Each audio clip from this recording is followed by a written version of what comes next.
முருங்கைக்கீரை உருண்டை குழம்பு எப்படி செய்யறதுன்னு பார்த்துருவோமா. சோம்பு, காஞ்ச வத்தல், சின்ன பீஸ் இஞ்சி, வெள்ளைப்பூண்டு, 4 மணி நேரம் ஊற வச்ச கடலைப்பருப்பு இதெல்லாம் மிக்சியில் இந்த மாதிரி அரைச்சி எடுத்துக்கோங்க.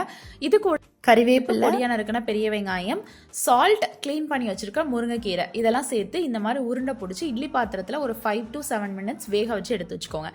இப்போ நல்லெண்ணெய் சேர்த்துட்டு கடுகு, வெந்தயம், பூண்டு, சின்ன வெங்காயம், பெரிய வெங்காயம், தக்காளி, கொஞ்சமாக மஞ்சள் தூள், ஒரு 1.5 டேபிள் ஸ்பூன் அளவுக்கு குழம்பு மிளகாய் தூள் இதெல்லாம் சேர்த்து அந்த மசாலா வடை போகிற அளவு நல்லா வதக்கிக்கோங்க. இப்போ ஒரு சின்ன லெமன் சைஸ் புளியை கரைச்சி இதோட சேர்த்துட்டு இந்த குழம்புக்கு தேவையான உப்பையும் சேர்த்து நல்லா கொதி விடுங்க. இந்த அளவு எண்ணெய் பிரிஞ்சு வந்ததுக்கப்புறம் குழம்புக்கு தேவையான தண்ணியையும் இதோட சேர்த்துட்டு இந்த உருண்டைக்கு அரைக்கும் போதே அது கொஞ்சோன்னு எடுத்து வச்சு இதோட சேர்த்துட்டிங்கன்னா கொஞ்சம் திக்னஸாக கிடைக்கும்.